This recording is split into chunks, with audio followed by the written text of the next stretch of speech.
Okay, let's open a word of prayer. Lord, thanks for this day. We pray that you will bless our time together today.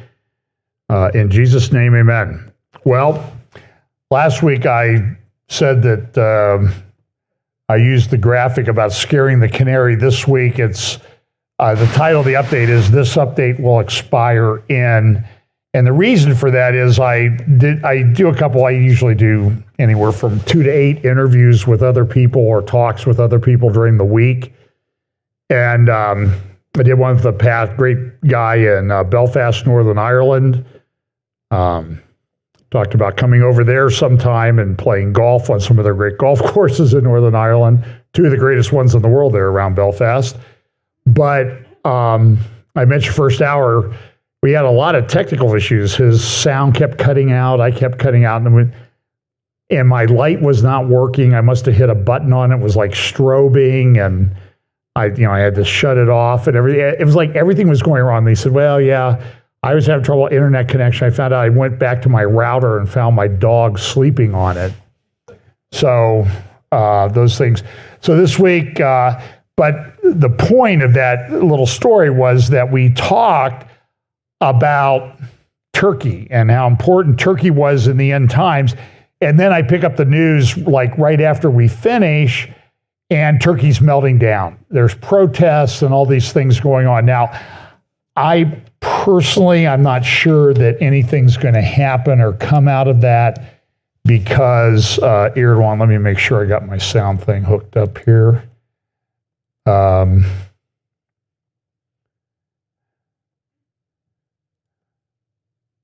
Yep. So I'm not sure I like the way Apple does things. Like they have all these system settings, but none of them, they're not alphabetical. They must be grouped like somebody at Apple thinks. So anyway, so I was thinking like we do this all the time now. I have a talk with somebody, we talk about these issues, we talk about them in depth, and then the news cycle within 24 hours kind of blows up everything that we just talked about. So I was asking, I think I was texting with Tom Hughes last night, and I said, we hope that our updates have a shelf life of a couple hours after we put them up. So I'm going to leave that because I worked really hard on that hourglass and the canary and the gas. That's not easy to do, believe me. My wife, she said, how long did you come in? And the answer is that's a trade secret. So this is my little wheel of prophecy and the chart that I use a lot. And I talk about things happening in the end times just to kind of give you a little perspective. I don't share every Bible verse that I think of when I'm going through and preparing these updates.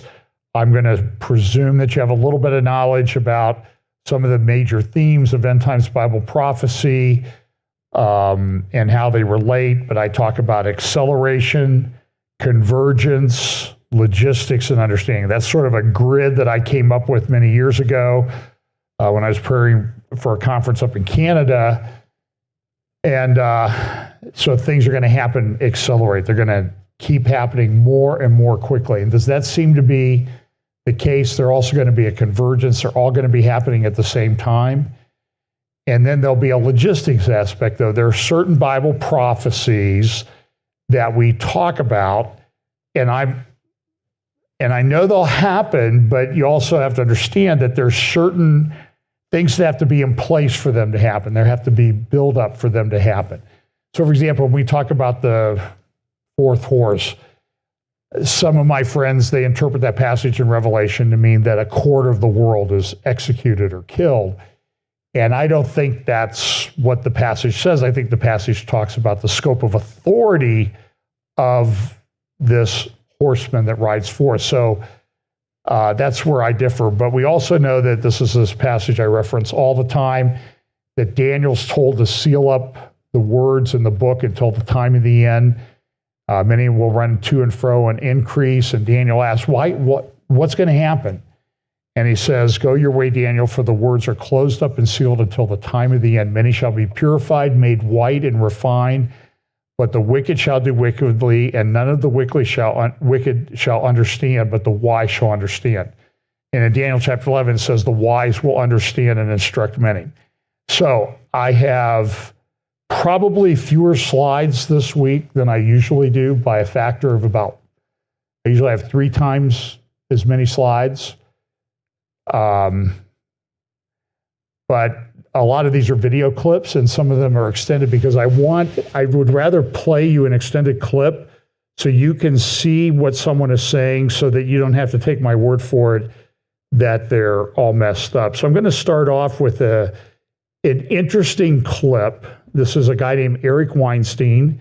I think he's a physicist. He gives some really fascinating interviews. He has an interesting perspective, but even he will describe himself as a liberal, atheist Jew, So he gave a talk. It was called the ARC, A-R-C, and I can't remember what it stands for. It's some big thing. And everybody in their world has conferences these days. It seems like there are hours and hours and hours of things out there where people are talking about what they're going to do. It's AI, it's tech, it's geopolitics. It's just absolutely, it's the World Economic Forum, it's the Financial Investment Initiative Institute from Saudi Arabia, it's the World Government Summit. And they bring together all these people who do a lot of things they're in control of a lot of aspects of our lives. And they're kind of interesting. So Weinstein went to this one called ARC, A-R-C, and I just want to play it because it gives, it's kind of an interesting perspective that he comes up with. He's a very smart guy, but I want to watch for you what a guy who is self-described atheist, what he starts his talk off talking about. So here's Eric Weinstein at the ARC conference recently. Let me ask AI. In 10 years, how is life going to be different because of AI for just a normal person? Oh, wait a minute. 10 years is a long time. Hang on a second here. That's not the right thing. How did that get in there? I hope that's not the one. I hope I didn't get the...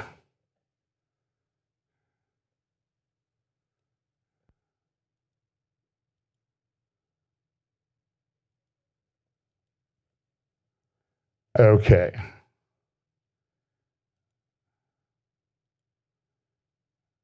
I know you're thinking, how is he going to do this if he's not even getting the first one right? Let me ask AI. Nope. In 10 years, how is life going to be different? Hang on here. Oh, I know what happened. He got stuck on top of Elon Musk. That's not going to work. What's that? Yeah, the dog slipped on my router. It stepped on my computer. Okay, hopefully this one will work. Okay, let's try this now. I want to begin with going back to the Bible. I am your DEI speaker. As an atheist Jew progressive from the United States, I'm sort of slightly askew. But what I want to do is I want to go back to the Bible and Isaiah, which is at the end of Bob Dylan's famous All Along the Watchtower. And if you go to the King James Version, where it says, "Go and set a watchman and let him declare what he seeth," it is 2 riders that are approaching, as the song says.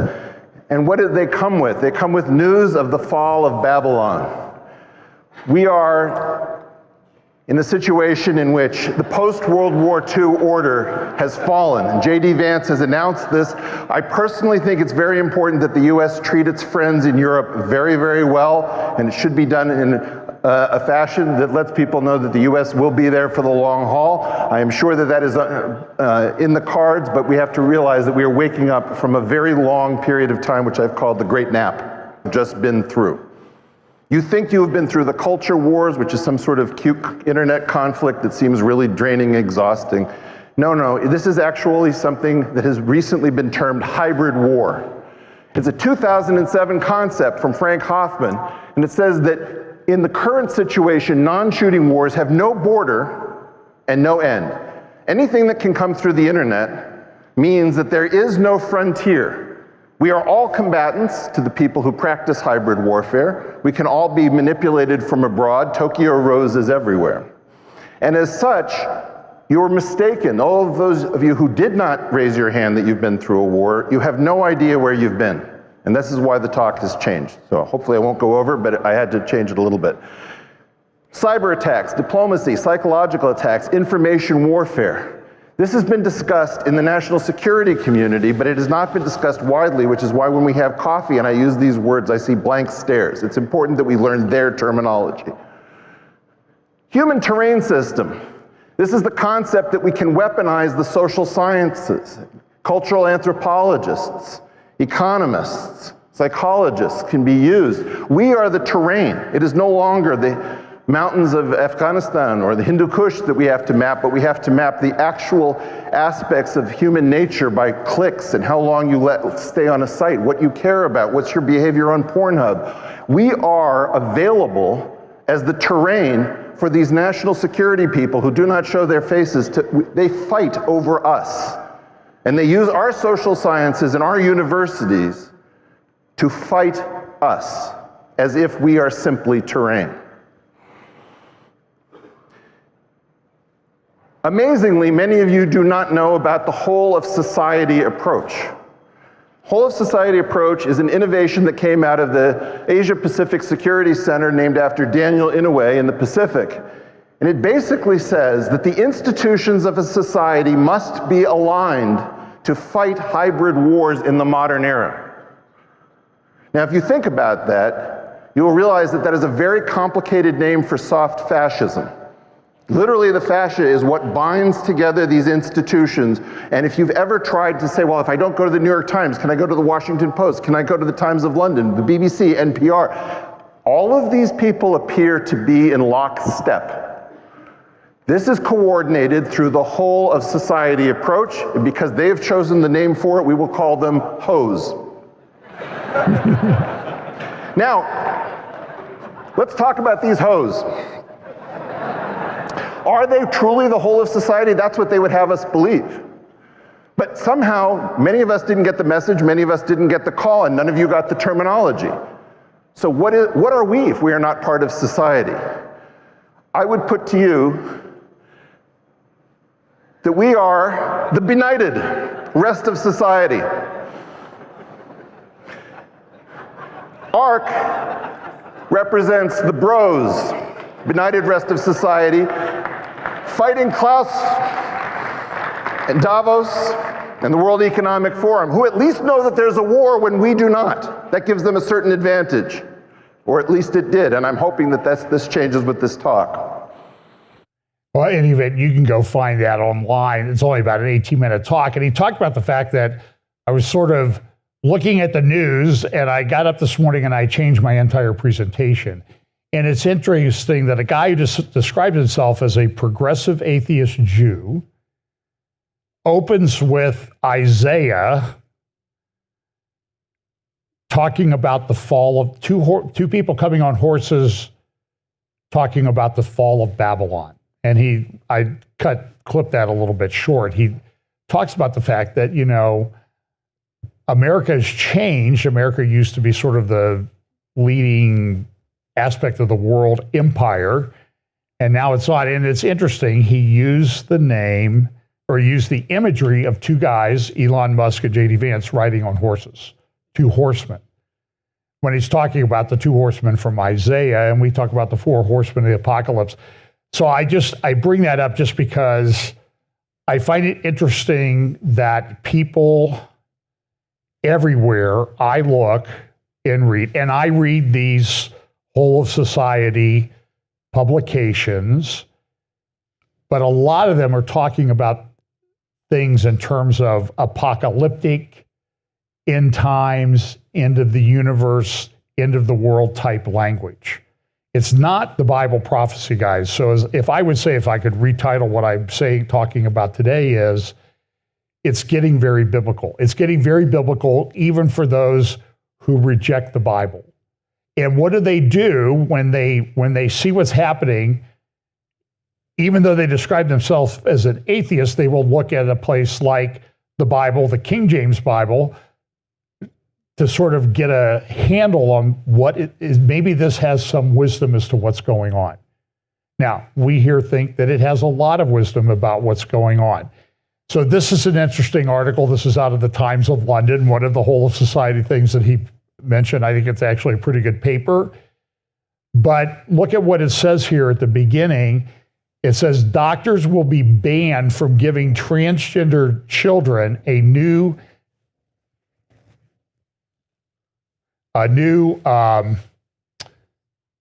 NHS record after it emerged that biological sex had been erased from official data. The government people want to know, they'll give lip service to this whole transgender nonsense, but they want to know how many men and how many women they have. Why? Because that helps them plan for the future. And you'll see another slide in just a moment, and it's something I talk about a lot. Demographics are collapsing everywhere all over the world for the most part. Only in a few places. And this is something we've never seen in history. We've never seen, well, you'll see in just a moment. So look at what else it says here in this article. The news comes after a review commissioned by the last government and released on Wednesday found that the word gender started to replace sex in the collection of data in the 1990s, and that for the past 10 years, robust and accurate data on biological sex had been lost. That's not good. Look at this next quote that they have over here. The review, led by Professor Alice Sullivan at University College London, reported how in one case, a pediatrician said that a child had been brought up in the preferred gender of the mother, which was different to their birth assigned gender. And by the way, I think when you unpack a lot of what's going on is that you have this, I would just call it Munchausen syndrome by proxy, where the mothers project onto the child something that they want. So like in Hollywood, it becomes very cool to have a transgender child. So I'm going to have my child's going to be transgender, whether they want to be or not. I'm going to raise them as a different sex. And here's what the doctor said in a report. The mother had gone to the GP, general practitioner, and requested a change of gender, NHS number, when the baby was a few weeks old. So listen, anyway. And the GP complied. Children's Social Care did not perceive this as a child protection issue. 3 weeks old, the mother goes, and the doctor goes along with it. And the social services people say it's not a child protection issue. So there is a massive problem here, but there's a remedy. Get the kid away from the mother, terminate her parental rights, take the license away from the doctor, and fire all the people in the social services thing because they're not doing their job. Okay, thank you. You're welcome. On to the next problem. No, it's crazy. I don't know. And then yesterday in the Wall Street Journal, I don't know if this would be in the whole of society one. It's kind of bleeding over from to the hose away from the bros, but the Wall Street Journal, American women are giving up on marriage. Why? Because it's interfering with their life. The one gal, I think the quote was that I get better if I'm going to do something. She said, if I need companionship, I volunteer at the dog shelter. Well, but what's the result of this is that demographics, the population is declining everywhere. And I started talking about this 6 or 7 years ago, at least. And I see it everywhere. I see it on Fox News. I see it on National Public Radio. I see it on all these different things. Like, we have a big problem. We don't have enough people. We're aging quickly. Japan, I mentioned this, Japan lost 1 million people in population in 2023. Why? Because there were no babies. And last year they lost 2 million. China may be losing over 100 million people in population in a year. sex preference abortions and that type of thing between China and India.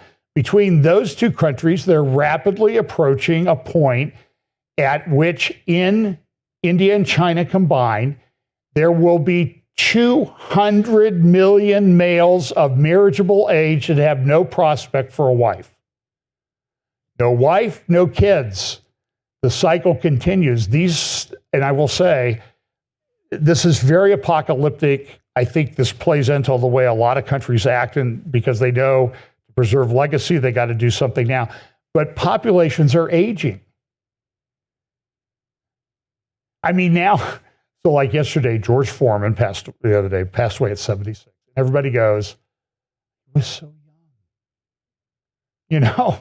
And now they're like, but that was old just a generation ago. 76 was you lived a long, long life. Now, if you're not making it to 90, people are acting like, oh, you died in your teen years or something. And it's changing. And so Britain's in massive problems. They have not only two-tier policing, but two-tier sentencing, particularly with a certain aspect of a certain religion. It says here, this is Britain 2025. You see the speak no evil, hear no evil, see no evil. And Imam prays for violence against Jews, but the authorities say, no crime. How did it come to this? But if you go pray in outside an abortion clinic, you get arrested. Even in Scotland, we've talked about this, and they try to say, oh, well, it's not going to happen. But when you press the people who put the law in place, they say, yeah, if you have a prayer meeting in your home and you're within the zone of protection of an abortion clinic, and those people on the street outside hear you, you can be arrested for praying in your own home if it's perceived that you're against what the clinic is doing.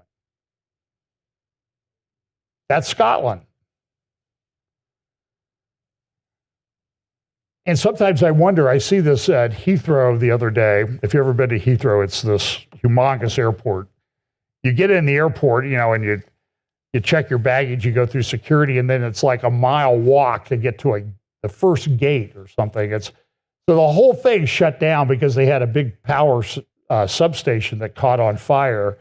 There were about 300,000 people all around the world that were stranded because they couldn't get to or through Heathrow. It was just shut down for a number of hours.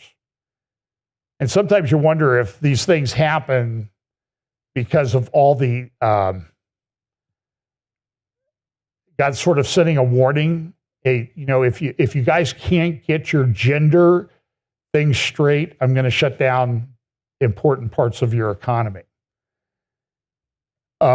This was good news the other day. This was Greenpeace had defamed a company, put out information about a company that led to vandalism, the pipeline company, and the pipeline company sued them in court in North Dakota. And I went to trial, and they were found liable for $667 million. It may bankrupt Greenpeace. Also, this other story from the Times, economic shock of moving Britain to net zero will pay off in the end. If you make it that far, you may freeze to death in the interim. It just doesn't make any sense. This is the cover of The Economist. Now, I talk a lot about this at our round tables. I'm just kind of joking with the guys at the round table. The Economist covered this week, the rise of the superhuman. And I say, hey, guys, look at this. It's the first time I've ever been on a cover. That's a joke. And, but it talks about this. But there are a lot of things going on in AI that I don't think we really grasp how this happens. So Elon Musk sat down with Senator Ted Cruz the other day, and they talked about this. Elon has put together I can't remember the name of the AI company that he's put together, but he got it up and running in like 3 weeks. This massive thing down there, Memphis. It's one of the most powerful data, large language model centers on the planet. So Ted Cruz has a podcast. He's done 214 episodes, by the way. I found that amazing. So anyway, so here's just a few minutes of Ted Cruz and Elon Musk. Let me ask AI. In 10 years, how is life going to be different because of AI for just a normal person? Well, 10 years is a long time. In 10 years, probably AI could do anything better than a human can, cognitively. Probably almost, I think in 10 years, based on the current rate of improvement, AI will be smarter than the smartest human. Yeah. There will also be a massive number of robots. So humanoid robots. By the way, I got to ask, how come your robots look so much like the creepy robots from iRobot? Was that intentional or just... I was hoping he was going to say, yeah, just to mess with you.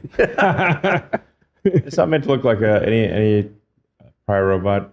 We'll iterate the design. You'll be able to have...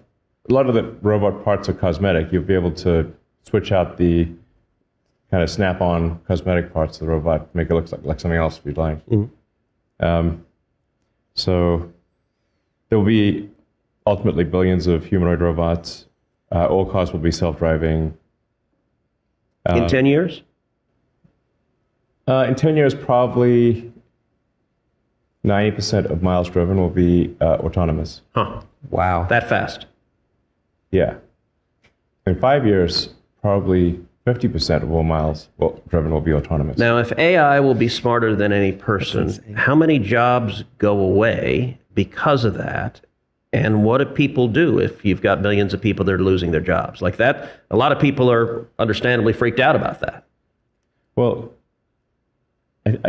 goods and services will become as close to free. So it's not as though people will be wanting in terms of goods and services. So why is that? Why are goods and services free in an AI world or close to free? Well, you have, I don't know, call it tens of billions of robots. That they will make you anything or provide any service you want for basically next to nothing. It's not that people will have a lower standard of living. They'll have actually a much higher standard of living. The challenge will be fulfillment. How do you derive fulfillment and meaning in life? Is Skynet real? Like you get the apocalyptic visions of AI. How real is the prospect of killer robots annihilating humanity? 20% likely, maybe Wow. 10%. On what time frame? 5 to 10 years. So soon, like you see a world where that's possible. Yeah, but I mean, you could look at it like the glass is 80 to 90% full, meaning like 80% likely will have extreme prosperity for all. Now, I guess my view, we're in a race to win AI. We're in a race with China. And my view is if they're going to be killer robots, I'd rather they be American killer robots than Chinese. How likely are we winning right now? Is America winning right now? And how likely is America to win the race for AI vis-a-vis China or anyone else? For the next few years, I think America is likely to win. Then it will be a function of who controls the AI chip fabrication. The factories that make the AI chips, who controls them? If more of them are controlled by China, then China will win. More of the factories that are making the AI chips. You think that will determine it? Yes. And how are we doing versus China on that front? Well, right now, almost all the advanced AI chip factories, they call them fabs, are in Taiwan. And what if China invades 69 Taiwan? miles away from. Yeah. What happens if China? Yeah. If China invades Taiwan, what happens to the world? Well, if they were to invade in the near term, the world would be cut off from advanced AI chips. And Currently, 100% of advanced AI chips are made in Taiwan. How fast could we put that online in America, and how important is that for national security? I think it's essential for national security, and we're not doing enough. let me ask AI. Okay. So here, speaking of training people to do all of this, here is President Trump issuing a proclamation to shut down the Department of Education, which, by the way, was created by an executive order originally. So this is going to be fought in the courts. Believe me, there's more than a few court cases being filed against all this. I will point this out. We live in a very sick, twisted world. As you know, I'm a supporter of Israel. So what do you see in the front row there? You see a kid with a yarmulke on, and immediately people were tweeting, oh, look, even those Jewish kids are running everything. I mean, I'm telling you, it is so sick and twisted. And then somebody took the yarmulke, and they photoshopped and put on every kid in the pictures. It's insane. So Trump, as part of his crackdown, he said, we got to stop this anti-Semitism. We need to do something about it. Columbia, we're pulling all of your funding. You have 2 weeks. And when that date was reaching expiration, Columbia said, okay, we agree. We'll do what you want us to do. And it's happening all over. Now, you can disagree with his tactics and everything. It's clear that the president is, as the article, I think this is from the New York Times today, settling old scores. And he was abused. So he's going after the big law firms in D.C., where these partners, by the way, I was a partner in a law firm. I know how much lawyers make, and I'm telling you, in D.C., these guys that get in these government contracts, there's two things to say about it. They make a ton of money. They make more in a year than the vast majority of lawyers make in a lifetime. And the other thing I noticed too is working with some of them on occasion.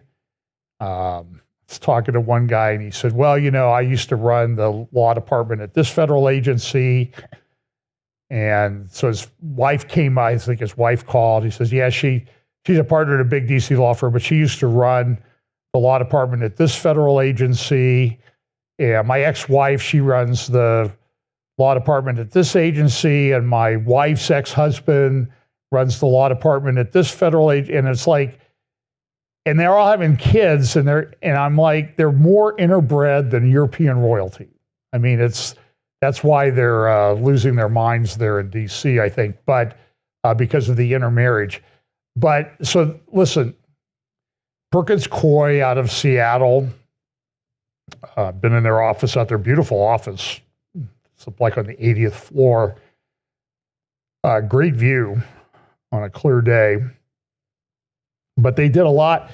They brought up this Crossfire Hurricane, Russia hoax thing against Trump, cost millions and millions of dollars, wasted time, resources and everything. And it turned out to be a complete bunch of nonsense. And so Trump's saying, listen, you can't do that. We're terminating your ability to do stuff with the federal government. Sorry. And one law firm, a big law firm in New York, they caved in and said, yeah, we'll go along with what you want to say. But what they don't say is that, so they said, well, look at Trump. He's trying to take away the lawyer's ability to practice law, which is what they were doing to lawyers on the other side of the other ideological side for the last 4 or 5 years, taking their law licenses away. John Eastman lost his law license. Doesn't deserve to use his law license. So this is a very big deal. And so there's this constitutional crisis right now. These judges, there was a judge that ordered a flight of terrorists from Venezuela that had gotten into the U.S. Nobody questions why. How did they get here? Why did nobody vet them on the way in? So Trump sends them home, and the judge comes in and says, well, you got to turn that plane around in midair. Never asked it, does it have enough fuel or anything like that? And what about the whole security? And judges do not have this power, in my opinion. And so we're in the midst of a very big constitutional fight. And if I went through every case that's been filed, we would be here for a very long time. And I didn't, and I don't have slides, and you can go read about it in the whole of society news media, because they're melting down over everything that's happening. So this is interesting. This is out of the Times of London. There's a lot of dispute. What's going to happen with Russia? Is Russia's threatening the UK with nukes? They're threatening the US with nukes. The UK came out and said, we're going to send troops to Ukraine, defense forces. And then a couple days later, they backed off and said, well, they'll be there kind of like, almost like glorified social workers. That's what they're going to send. Because Putin was saying, hey, if you do that, I'll nuke you or something. I don't know if he said that exactly, but he's implied that for years. He's been saying that. And then the question is, Europe, and there's a lot of my friends who believe in this final beast empire that is talked about in Daniel and Revelation will come out, be a revived Roman Empire based out of Europe. And they send me all these articles. Oh, look, Europe's putting together a defense force. But even some of my friends who sort of subscribe to that view of end times is like, well, Germany's not very powerful. They have like 50 tanks. How long is it going to take them to be this big, powerful defense force? And the answer is, that's part of the logistics of what I want to talk about. So the US or the UK, saying, Putin, you better be careful. We're going to do something. Of course, Putin's meeting with Iran and China and an alliance. There's a picture of the foreign ministers meeting a couple weeks ago. And it's a very big deal. So this is an article, actually, because I think it's important to sort of the geopolitics of what's going on. So let me just hang on a second here. I have notes. Not everything makes it in. Okay. I got that one. Yeah, we'll see. I may end up throwing all these down. So anyway, Jerusalem Post, my friend Jonathan Spire wrote an article, and the gist of the article is that, hey, listen, I thought I had this thing pulled up. Here's what I know.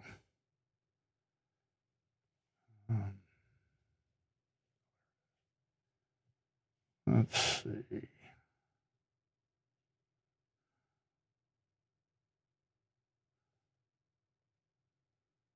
Nope, don't have it. So anyway, let me just give you the gist of the article because I've got long clips that I want to play. Houthis have been attacking ships in the Red Sea. And Jonathan is one of the best military analysts out there, writes for the Jerusalem Post and Middle East Forum and other publications. And he said, look, we're bombing the Houthis, but we're missing the fact that Iran and Russia is supporting the Houthis. And we got to why are you ignoring that aspect? And a lot of people are questioning, okay, what are you doing with, why aren't you doing anything? So by the way, these are my chess pieces. You got the Houthi one down here at the bottom. Of course, you got the Israel one on the left, the US one up there, and then the Russian Onion Dome. That's my Photoshop efforts for a couple days worth there. But listen, Russia's a big deal, and Russia's a big deal in the Middle East. And there's a view that Russia's involved in this Ezekiel 38 invasion, and they seem to be pushing it. Now I'm going to go to some things. So the president has a Middle East envoy, Steve Witkoff. He's his best friend, golf buddy. And I don't know what his credentials are to be doing what he's doing, but he seems to be very influential on everything. So a couple weeks ago, about a week and a half ago, he was in Qatar for a meeting.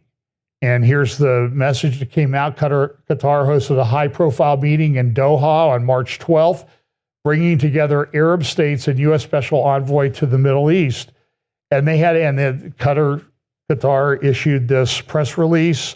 And they had these people. They had the state of Qatar, the Hashemite Kingdom of Jordan, the Kingdom of Saudi Arabia, the Arab Republic of Egypt, the United Arab Emirates, the Palestine Liberation Organization, and Steve Witkoff. And here's a picture of the meeting that they had. And they issued this statement about what they met and talked about. The Arab foreign ministers presented the Gaza reconstruction plan, which was approved at the Arab Summit held in Cairo on March 4th.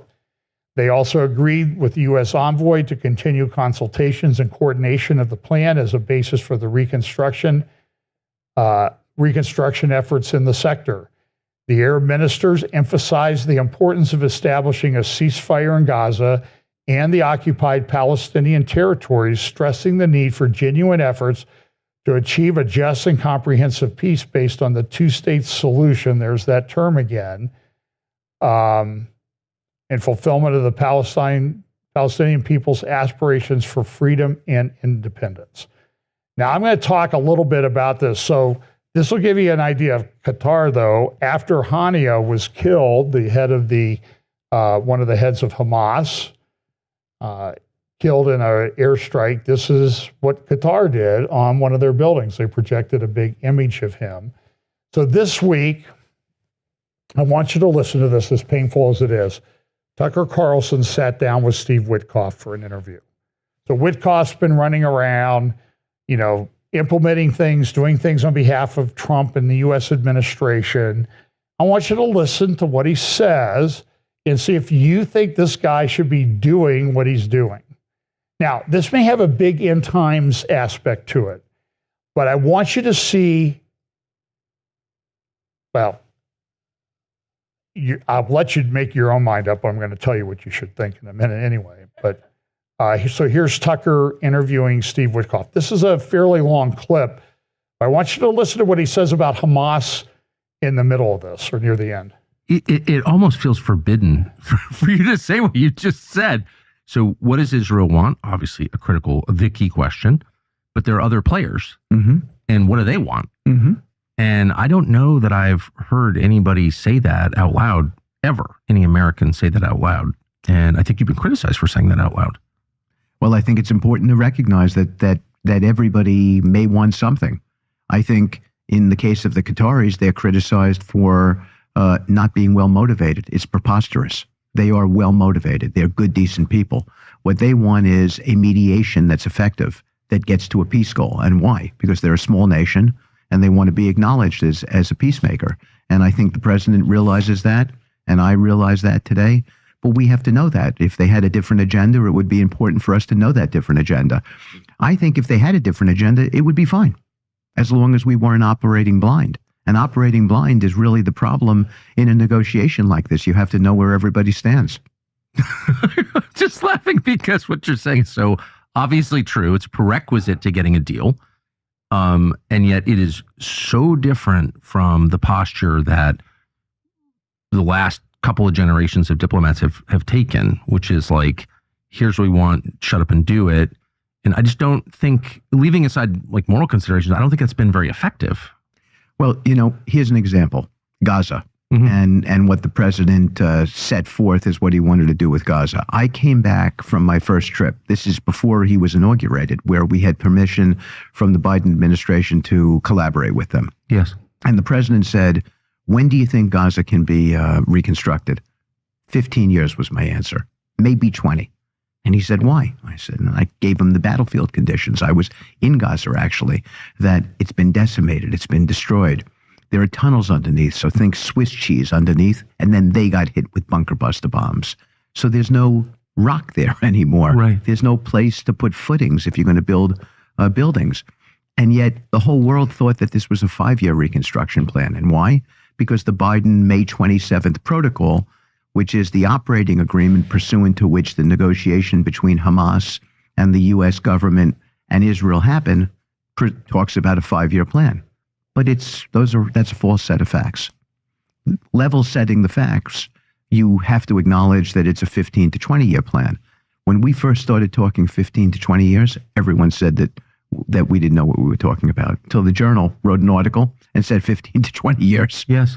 So the president's plan about Gaza was all about how do we put people back in a battle zone where there are munitions all over the field, or where there are these latent conditions so that a kid could fall into a hole and go 40, 50, 60 feet down, and you'd never know that he was there. Who would do such a thing? If we had buildings in those conditions in New York, there would be yellow tape all around it, and no one would be allowed in. So, and then of course he got criticized for that, as if he was looking to create a beachside community with gleaming towers and casinos.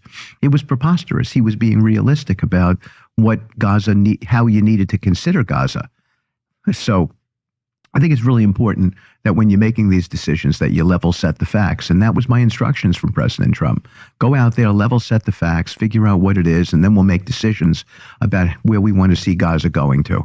And I think that's a better program. It's definitely a better program. I mean, operating on the basis of honesty works. Yeah. So, okay, I think the president's goal is pretty clear. He said it many times. He campaigned on, he was elected on it, which is we want stability and peace in the world. It's not good for anybody when we don't have that. But to the extent that you understand it, and since you're one of the few people who seems willing to say it out loud, can you just describe the three players in the current conflict in the Middle East, the big ones? Can you go through and tell us what you think each one wants? What's their goal? So Israel? Yes. Hamas? Yes. By the way, I can hardly stand to watch Tucker Carlson anymore with that faux fake, oh, I'm so concerned stuff that he has. He furrows his brow and everything. I'm telling you, I've watched this. I know people. I'm just telling you, somebody's pulling his string. And I think it's because he naturally leans that way anyway. So anyway. And Qatar. So I think Qatar is a small nation, probably has the... Okay. Qatar is 2/3 owner of the largest gas field on planet Earth. They make billions each year. Each Qatari, there's probably several 100,000 of them, gets at least $2 million a year each. Each Qatari citizen. They employ people in near slave labor. They are Muslim Brotherhood, the biggest Muslim Brotherhood funder on the planet. If Qatar did not exist, or if Qatar had a different orientation, it is somewhat questionable whether October 7th would have happened. The money to do that came from somewhere. Somebody funded Hamas, and it was Qatar. And they give the ideological thing through Al Jazeera. And for Tucker Carlson to sit there and Steve Witkoff to sit there and act like, oh, the Qataris are just a little nation. They're just trying to get by. They want to be peacemakers. That's baloney. That is a big, fat lie. And if you don't see that, you're ignorant and you shouldn't be doing stuff in the Middle East. I'm sorry. I have an opinion on this one. The highest GDP per capita, per person, right, of anyone in the world. Huge, huge reserves. I think they want stability. I think they want a peace treaty from the United States. Why? Because all the Middle East, all the GCC countries want that. By the way, this is an interesting point. Everybody thinks the peace treaty is about physical defense. What it's really about is the United States providing a security wrapper so that they're all financeable. Today, you can't borrow money in those countries. So if you want to go do a deal in Saudi Arabia, in the UAE, JP Morgan, if they are the hypothetical bank, has to underwrite war risk. They have to underwrite, will the Houthis in Saudi Arabia fire in a hypersonic missile and destroy that AI data center that you just bought for $200 billion? That's a real problem. So a lot of these countries want defense treaties so that they're not just building out of their pocket, they're taking their oil money and they're actually leveraging it and creating a better economy long term. So I think the Qataris want stability. And they don't get enough credit for that motivation. It's a good motivation for their people. Amen. So but they're often accused, almost universally accused in the U.S. media of being agents of Iran. Yeah, it's collaborators. It's preposterous. They're a Muslim nation. In the past, they've had. By the way, nobody in the media says that, Tucker. Go read the media. They don't say they're agents of Iran. They say they're Muslim Brotherhood. There's a big difference. Anyway, he goes on later here in this. Let me move it forward a little bit. It almost feels to make a deal. And from an American perspective, like it's just hard to even understand what Hamas is thinking, or do you? But it's essential to understand. I mean, just as a procedural matter, we need to know. Correct. So, is it hard for you to understand? Like, do you feel like you can effectively communicate with them, even through proxy, and understand what they want and what their red lines are, or whatever? And can you negotiate with them? Well, it's hard. I'll give you an example of what makes it hard.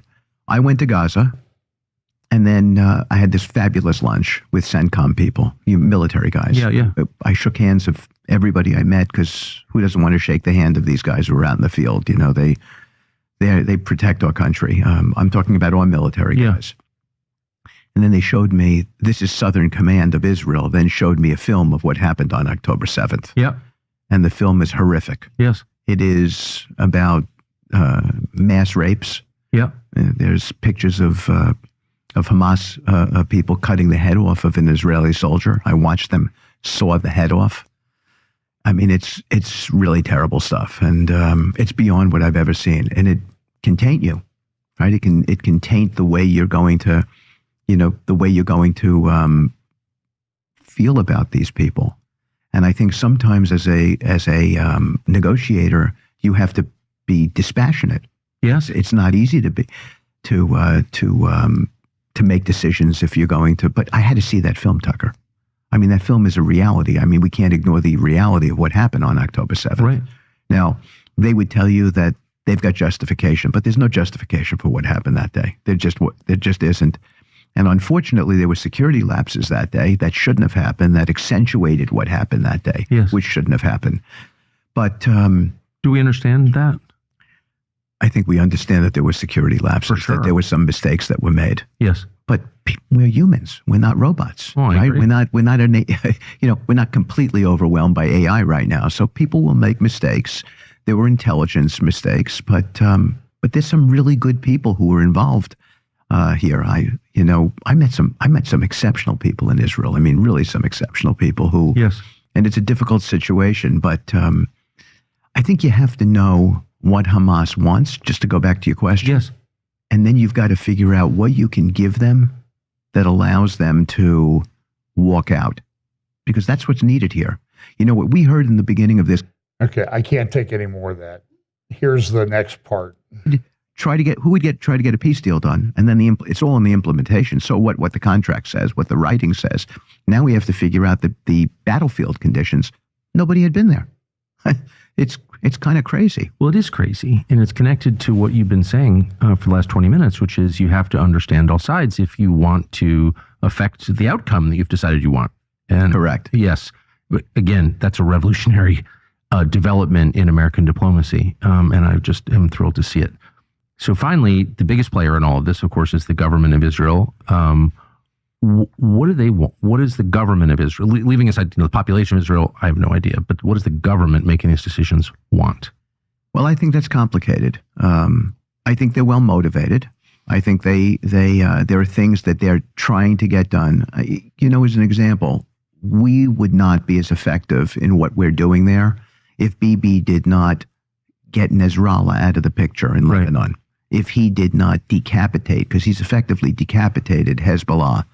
If he did not do what he did with Hamas, he's decapitated Hamas. Hamas is nowhere close to the terrorist organization that they were beforehand. Both of those events inform on his relationship with Iran, and Iran continuing to use proxies and so forth.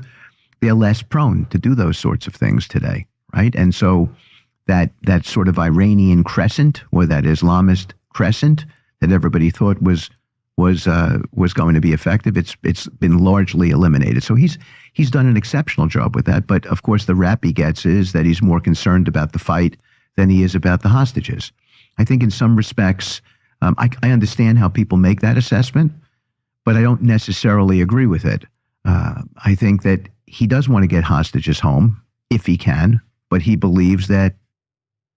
Here's my friend Jim Fletcher.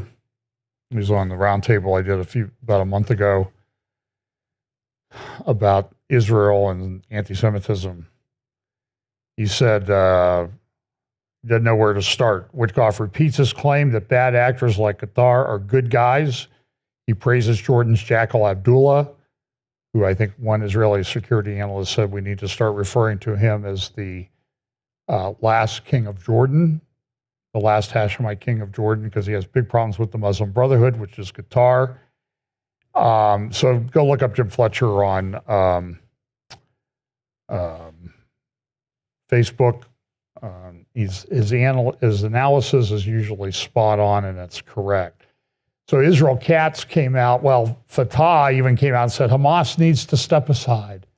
And Hamas won't. Go read their charter. Go read what they believe. Watch what they do. This even came up. This is a readout of a conversation from the Kremlin website of a telephone call between Vladimir Putin and Donald Trump. And it talks about one of the things they talked about was the Middle East and what are we going to do with the Middle East? And we need to work together for peace in that region. But they probably have very different ideas about how that's going to happen. Israel Katz, the defense minister of Israel, came out and said, okay, listen, Hamas, you're going to continue to keep our hostages. We're going to take land from Gaza permanently. I think I said this a while back, that if Hezbollah attacks in the north and they have to evacuate the north, you got to take like twice that amount of territory out of the areas of Judea and Samaria and take them completely off the table forever. And so I think they're finally getting it. And I don't know exactly what's going to happen. This is Amit Siegel on Israeli radio talking about that Israel is threatening to annex territory in Gaza means of pressuring Hamas. And then also here's Israel Katz. He's talking, he says, this message is the residents of Gaza. The first Sinwar destroyed Gaza, and the second Sinwar will bring its complete ruin. Soon the evacuation of the population from combat zones will resume, and what follows will be far more severe. You will pay the full price, return the hostages, and remove Hamas. The alternative is total devastation. So there's a lot of question. And by the way, in Israel, there's tremendous turmoil between the administration of Prime Minister Netanyahu and what I would call the juristocracy, the lawyers, the unelected lawyers who self-appoint ideologues, and the whole thing has really sort of reached out of control. So when things want to be done, the IDF wants to do things, Netanyahu doesn't get to decide. It's the attorney general says, well, I don't think you should do that. That doesn't comply with my understanding of international law or some such nonsense. And it's just a huge, huge problem. And so Trump's saying, look, Iran, you're not going to get away with this any longer. So we're not going to act like Obama did. Netanyahu fired the head of the Shin Bet this week, and immediately the Attorney General and the Israeli Supreme Court came out and said, well, you can't do that. You can't fire him. And Netanyahu said, well, he never called me on October 7th, even though he knew what was going on. He didn't tell me what was going on. So this is,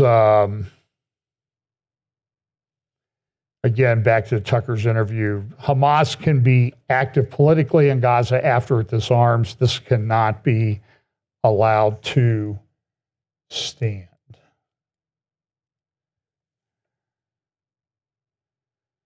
So this is a little discussion between Francisco Gil White, who has a website called Management Reality. Now, he's not a believer, and he was very secular, Mexican, but he had a conference, Francisco Gil White, with Edwin Black, who's written a lot of books on the Middle East and other areas, and they don't agree on things. I mean, Black supports Trump, Gil White does not. They called it the White-Black Conference, kind of interesting title. So Gil White will be questioning what Trump is doing and why, or why he's not doing certain things, and Black defends him. But here's just a little bit of that discussion. A breakaway country here called Somaliland. Israel has cut a deal with them to recognize them, to build an air base there, and the UAE is going to finance that whole thing. That's going to put a base for Israel right here. And it's going to change the entire the entire dynamic. Right now, we're living in a moment when Israel will live or die. Period. It's not going to survive another problem. It's not going to, we've had hell before, we'll have hell again. This is the answer. Because Iran, Qatar, and Turkey, and possibly Egypt, and maybe even with Jordan, are getting ready to destroy Israel and pick up from where Hamas and Hezbollah and the Houthis left off. And it's be up to one man to change the course of history. All right, we got Never mind what he said to Qatar for breakfast. Ask what he's saying for lunch. Thank you. Now, Gil White, by the All way, right, agrees so, that they want to I'm gonna destroy move Israel. on, but I didn't like your answer. I think that if we can say that Trump's love affair with Qatar doesn't matter, we could just as easily say Biden's love affair with Egypt doesn't matter. I mean, all of that stuff you said that Biden gives to Biden Egypt. didn't have a love affair with Egypt. He didn't even know what was going on. He didn't know these No, contracts well, that's were not the being made. point. Whoever's running the country. So the point is, you said Biden. I didn't. You said Biden. Biden gave the contract to Biden administration. Right. So the Biden administration. That's not Joe Biden. That's somebody whose But name that's- you but don't that- know. But that's not the point. The point is the Democrats were funding Egypt, right? That's the point. No, the Americans funded Egypt, not the Democrats. Okay, so the Democrats, the Americans, whether Democrats or Republicans, have been funding Egypt. Since Camp David, of Yes, course. and the Americans, whether Democrats or Republicans, have been intimately allied with Qatar. They have their most important military base in Qatar. And I want to make Correct. a point about Qatar before we move on. And it is this. Qatar is impossible to defend. You can't defend Qatar unless you're the United States. Because Qatar is a perfectly flat, tiny little peninsula of sand. There's nothing there. It's just sand, flat. So only the U.S. can protect it. If the U.S. didn't have its most important military base there, Qatar would have already been conquered either by Iran or Saudi or Iraq or someone. Saudi. Probably Saudi. Because So- there was a blockade by Saudi Arabia. Remember, Qatar has Al Jazeera. And the Saudis hate that because Al Jazeera means the Arabian Peninsula. Can I make my point? Yeah. So, because Qatar is impossible to defend, except if it has an American military base there, what that means is that the United States can tell Qatar what to do. If the United States wanted to change Qatari foreign policy so that Qatar would not be financing all of these anti-Semitic jihadi terrorist movements, they could do so, and they haven't. Whether Democratic or Republican administrations, the United States government has not changed Qatari policy, which over the years has been the destruction of Israel. And Trump is saying that he wants to improve his relationship with Qatar and that Qatar wants peace in the Middle East. I'm going to leave it there. By the way, Edwin Black goes on later in that to talk about the fact that he believes, and he's tied into a lot of people in the political structure in Lebanon, that Lebanon is throwing off the shackles of Hezbollah, and Lebanon will soon be coming into the Abraham Accords. And that kind of comports with some of the theories, at least that I've espoused here, that the Psalm 83 might be an alliance in the end times through the auspices under the sort of the umbrella of the Abraham Accords. And we see that coming together more and more, and people are talking about it. But this week, the Houthis launched, this was the Red Alert app last Friday night, and I think another one yesterday, showing that everybody had to go run into the bomb shelters. They hadn't to do that for a while. I'm going to skip this interview, but I would recommend I take us back to that you go to the JNS YouTube channel, and there's a new program they have called True East. This is Sarit Zahavi from Alma, who was interviewed, and they ask her a lot of questions. She's an expert on the North. I've interviewed people from Alma that work with Sarit. She's very knowledgeable. They do a lot of open source intelligence. And he says, look, Hezbollah is not gone. Hezbollah may come back. They've appointed new commanders. And so it's a very delicate situation even now. In fact, their recent analysis that they put up, air defenses of Iran's Khur missile complex and Parchin nuclear site, they analyzed satellite pictures and they came to the conclusion maybe Iran's air defenses are still okay. Maybe that's why Israel and the United States have not attacked these nuclear and missile facilities. And it's going to be very questionable. I put this picture up only to talk about the Temple Mount because, of course, this whole operation of Hamas and others has been centered around Al-Aqsa flood, Al-Aqsa mosque. They call the whole compound Al-Aqsa, even though the only one building up there is the Al-Aqsa Mosque. And even old 100-year-old publications from the Muslim Authority that runs the Temple Mount says this was the site of Solomon's Temple. Of course, they deny it. But then the question is going to be, Trump has said we're going to make a decision on sovereignty. And there's rumors flying around that they're going to allow Israel to declare sovereignty over the Temple Mount. I don't know if that's going to happen. They're going to talk about saying sovereignty over Judea and Samaria. I'm going to play a couple clips and we'll finish up. First one or two is from Einat Wilf. She was a Labor Party member of Knesset. She's very strong on Zionism and the situation that's being faced. And she has a book out called it's about the right of return of Arabs to come back to Israel and the development of that issue. And so here she is speaking at an India Today conference in India this week, talking about the issue in Israel. What the American president did with his plan, and even before there's any discussion of implementation, he's already achieved several important things. First, he reminded people that Gaza, like you said, has no objective geographical problem. It's not some landlocked, windswept, drought-ridden place of misery. It sits on beautiful shores of the Mediterranean, great sand from the Egyptian delta, excellent soil, natural resources, the intersection of ancient trade routes. It has everything necessary to become a pearl of the Mediterranean, the Dubai of the Mediterranean.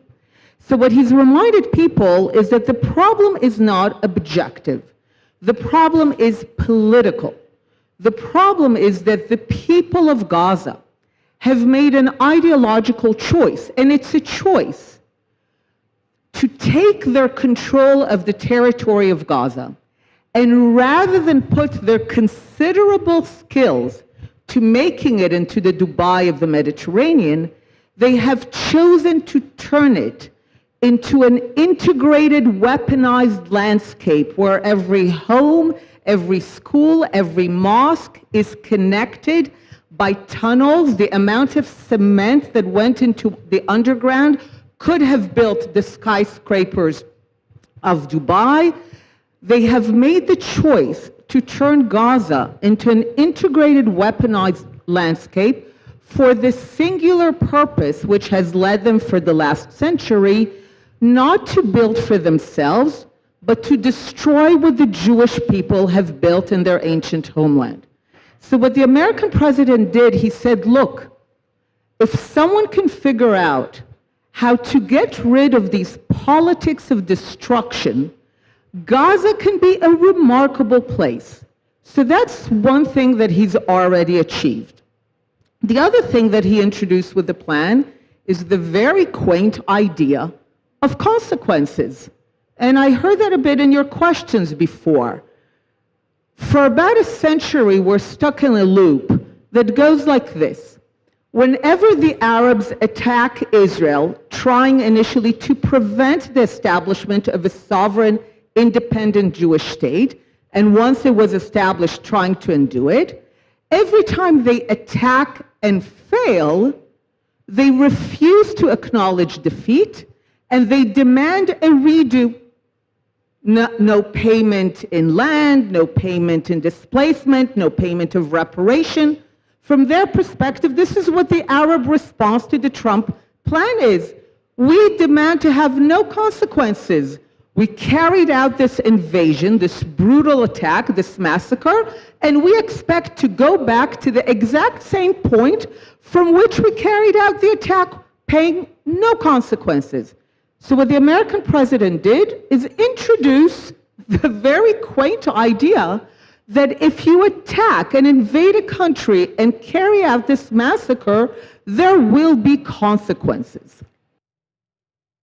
I grew up in the Israeli left with the sincere belief that the only thing separating us from peace, from quiet, is two states, the establishment of a Palestinian state. I supported every Israeli prime minister that pursued it, only to realize that when faced with the opportunity to establish a sovereign state of Palestine in the West Bank and Gaza, ending Israel's military presence, no settlements, capital in East Jerusalem, including holy sites, again and again and again, the Palestinians walk away from that and follow it up with violence, and there are no dissenting voices. So I began to ask what's going on, because you will not find in history a movement that claims to be a movement for liberation, self-determination, independence, that has a record of repeatedly walking away from opportunities to achieve that. So I began to ask what's going on, and I discovered that to the credit of Palestinians, and you heard it here too, they've always told us what they wanted. We just didn't listen. Or when we listened, it sounded so preposterous that we didn't take it seriously. But they always told us, from the river to the sea, Palestine will be free. And in case you're wondering, free of what? Go to the Arabic. From water to water, Palestine will be Arab. You know, as I did the research that became the book, The War of Return, I came across a quote by Ernst Bevin, the British foreign minister after World War II. I understand he was no friend to India. He was certainly no friend to the Jewish people. He goes to the British Parliament in February 47 to explain why Britain failed.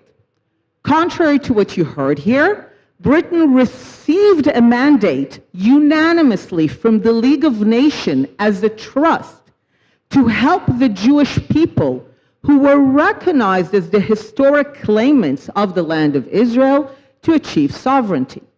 Now, Britain did not betray the Arabs. It created Jordan, Iraq. France helped Syria and Lebanon become independent.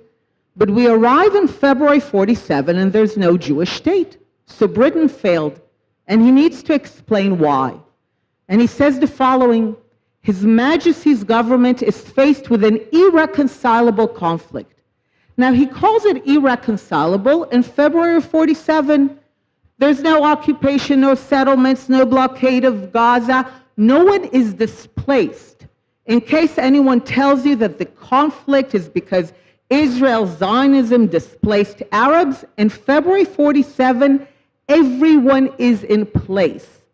And he already calls the conflict irreconcilable. And he goes on to explain. He says, in the land there are Jews and Arabs. No one clearly is called a Palestinian at this point. He says each one of those groups has a top priority. He says for the Jews, the top priority is to establish Jewish sovereignty in the land. So Jews want to exercise the universal principle of self-determination for the Jewish people, the Jewish nation in their ancient homeland. Great. And then he says, and for the Arabs, and these are not just any Arabs, these are the Arabs that will later hijack the name Palestine to be named Palestinians. He says, for those Arabs, the top priority, and listen to this, to resist to the last the establishment of Jewish sovereignty in any part of the land. He's not saying that this is a conflict between the Jews want a state, the Arabs want a state, and therefore the conflict can be solved through partition, through two states. He says, as a matter of top priority, the Jews want a state, and the Arabs want the Jews not to have a state. By definition, irreconcilable. And this has only ever been the conflict to the present. So Israel has always agreed to every two-state solution, provided that one of the two is the Jewish state. And the Arabs, and especially the Palestinians, have rejected every two-state solution if one of the two is the Jewish state. So I will just end with this. I support Palestinians having a state, but they actually finally need to want it. They've never wanted a state if it lives next to a Jewish state. So there's a big article over at The Guardian about Amir Kahana. Amir Kahana was assassinated in New York. He was a Jewish rabbi, very nationalistic, very pro-Zionism, and very controversial, even in Israeli politics at the time and would even be today.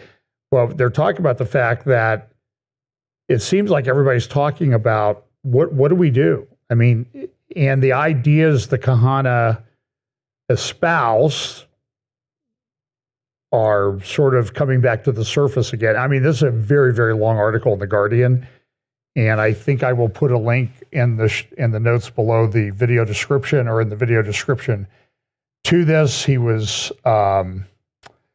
assassinated on November 5th, 1994, so 34, almost 35 years ago. It was a big deal, and some of his ideological progeny are involved in the Israeli government right now. I'm going to play a little bit of a clip. There was I'll finish with this. This is, I can't remember her name now, I apologize. She was on JNS the other day talking about the documentary To This Land, which won an Oscar for Best Documentary. The thing is a piece of garbage. It is made up. She's going to explain a little bit about that because she understands what happens in the conflicts that led to the videos being made that formed the documentary. And she's very knowledgeable on what she's talking about. So this was not a good thing in my opinion. So anyway, so here she is.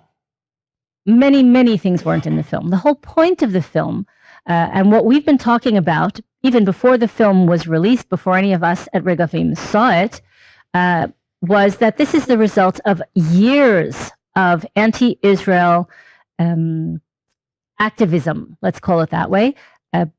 The footage that was collected over years was collected on cameras provided by anti-Israel organizations, the same organizations that paid for the creation of these illegal outposts in firing zone 917 and 918, what the Arabs are now calling Masafaryata, and they're calling them ancient villages. They paid for their legal representation. They paid for their electricity and water and helped them build all of these illegal villages inside a closed IDF training ground. And they paid for them to also have cameras and taught them how to provoke confrontations with IDF soldiers inside an IDF training ground and with Jewish residents of the neighboring communities, and also taught them exactly when to begin rolling the cameras. So on rare occasions, we are able to have people on the other side or on the outside who also are equipped with cameras, and they take the full scene. So often you'll see the provocation beforehand, which of course is never going to appear in a film, an anti-Israel film. They only begin filming when the reaction comes, and they gloss over the fact that their very presence in that area is illegal. They gloss over the fact that they spent almost 20 years in Israel's Supreme Court trying to prevent their eviction and the demolition of these illegal structures that they're living in. And they lost not once, but twice and more. And all the documentation that they themselves presented to the court proved that they never lived in these areas. These were never villages. This is Israeli state land. They lost over and over again. So we managed to collect some of the parts that don't appear in the anti-Israel narrative, the parts that show where the confrontations start, how how ridiculous the scenes generally are when taken from a neutral perspective, and try to explain to people that this film was not a documentary. It was at most a work of fiction, and it's propaganda, very plain and simple propaganda, very, very carefully curated and manipulated presentation of very staged events and confrontations, and has absolutely no basis in fact. These are the same folks who put together this film, by the way, Israelis, along with Arabs, who approach Jewish communities on a weekly basis in areas throughout Judea and Samaria, especially the southern Hebron Hills, and provoke regularly on Shabbat. Yes. And then when the Jewish residents confront those who came out and disturbed the Shabbat, disturbed the peace of the Sabbath, then they start filming, and then that is what they share on social media. And then the Jews get accused of so-called settler violence. I mean, this is not a new phenomenon, but now you have an Oscar-winning film, basically not documenting, because it's not a documentary, showcasing this farce. Correct. They do a lot more than just disturbing the peace of Shabbat. They come with, first of all, be aware that in some of the footage, which they try not to show in the film, but which is very, very clear, for example, in that small clip, if you look at the people standing around that confrontation, you'll see that many of them aren't locals. They're European agitators, all sorts of provocateurs, all sorts of anarchists who have taken up residence in these quote-unquote villages. They are there for only one reason, and that is to provoke confrontations and then film the IDF or the Jewish community's responses to those provocations. They have physically attacked Jewish communities. They have set fires. They have the Arabs living in these outposts are constantly stealing livestock, destroying crops. The Jewish agricultural communities in the surrounding area are victimized constantly, and none of that is reported. So you can go to JNS and you can find the full interview. I thought it was very well done, and sort of comports with what my research, what I would have said about that documentary, that it's a lot of pictures of provocation. So pay attention to what's going on, the situation, Ukraine, Russia, Turkey, Syria. I didn't have time to get to those today. I'll probably be doing some interviews this week. So watch for those on our social media. Appreciate you listening, and remember that so you can start the clock now as to how long this update will remain relevant, and when it will expire. So let's pray. Lord, thanks for this day. Lord, pray you'll give us wisdom, understanding, guide us by your Holy Spirit as we navigate these troublesome times. And Lord, please help us to always be committed to the truth, guided by your Holy Spirit, and looking for opportunities to share the glorious gospel of Jesus Christ with those around us. Pray you'll watch over us this week. In Jesus' name, amen. Thank you.